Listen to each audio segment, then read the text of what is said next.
Good afternoon. Today is the 2nd of November. I'm here at Capri and Machine, which is in Ettington, which is near Stratford-on-Avon. And Daniel, who is a subscriber to the channel, has very kindly brought me his 1986 Ford Capri 1.6 Laser. Now this car is very, very nice indeed. It's got some beautiful purple alloys on it, which I think are from a Capri 2.8 injection, an early one, which also explains why the interior of this car is a little bit different. That's also from an early 2.8 injection. He's very kindly cleaned the wheels for me. You'll notice that there are a couple of imperfections on the paint, and there's a little bit of corrosion on the front. But as I said, the paint is completely original, and Daniel's going to actually restore this car at some point and respray it. But yeah, I went for the MOT fine like this. Obviously, that's the classic place that Capri's rust, right on the front, just there. The interior actually has the original laser seats in it, which you'll see has the classic laser wear as well, just there. But very comfortable, lovely driving position in these cars. Daniel's taken the armrest actually off this one because it's easier to get in and out if you do that. Type 9 5-speed gearbox in this, being a laser. Little clock. Interesting sort of vacuum gauge there as well, which isn't currently connected. The engine was rebuilt about 3 years ago. I'll take a look at that a bit later. This is the correct steering wheel though for this car. The door cards and the seats though, as I said, are from a 2.8 injection, an early one. Be sort of 82, 83, something like that. One thing you'd appreciate in these is just how much room there is for the passengers to bring that seat forward, because you've got someone in the back. Unless they've got no legs, it's kind of hard to get them in and out.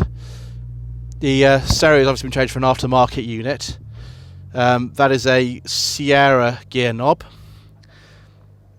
But yes, you know, very nice condition interior. Hazard light switch down there. All the gauges as well.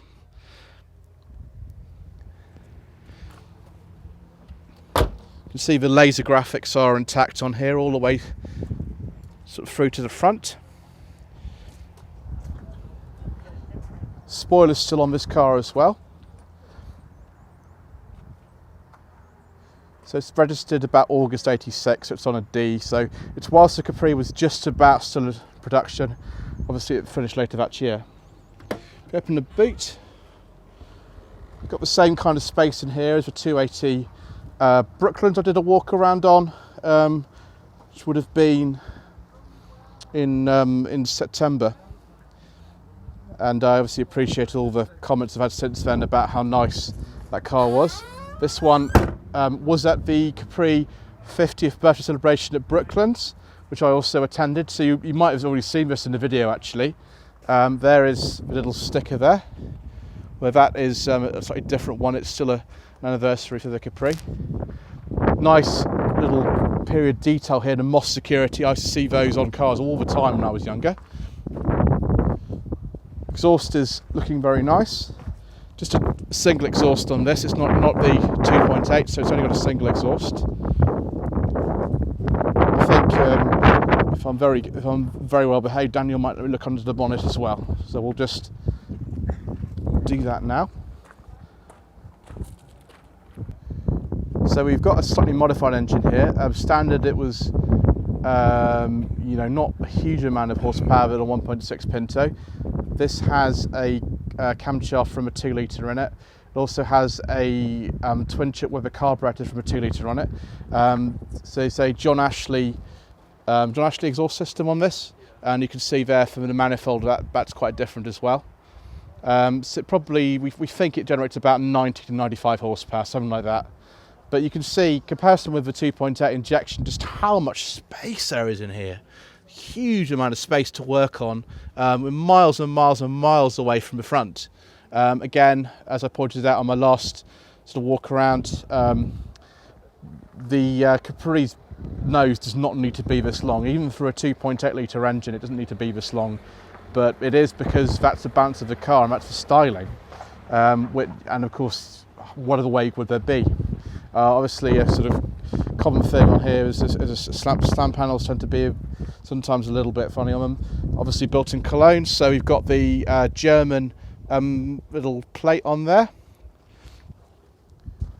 Just a wonderful car to see, and how easy these things are to work on. Got the aerial here as well. It's amazing how, actually, considering how old this car is, actually how little rust there is on it. There's not very much at all. And some people have had a go at repainting it, but it is really, really nice. So thanks again to Daniel for bringing the car along today. It's just a pleasure to see it again. There will be another Capri video in the new year. We'll be taking out a 2 litre laser for 2 jacket reviews. That'll be in the spring. That particular car goes away for the winter, so you won't see it for a few months. But yes, I know a lot of you love Capris, so do I. Daniel's a massive Professionals fan, as am I, so that's one of the reasons he bought one of these. He's had it 7 years actually, had it a long time. So yes. If you haven't already subscribed to the channel, please don't forget to do so, and like this video, leave a comment below. I've also got a Facebook page. It's facebook.com/Lloyd Vehicle Consulting, and if you wish me to source a car for you, then I've also got a website. It's www.lloydvehicleconsulting.co.uk. Thank you ever so much indeed once again for watching.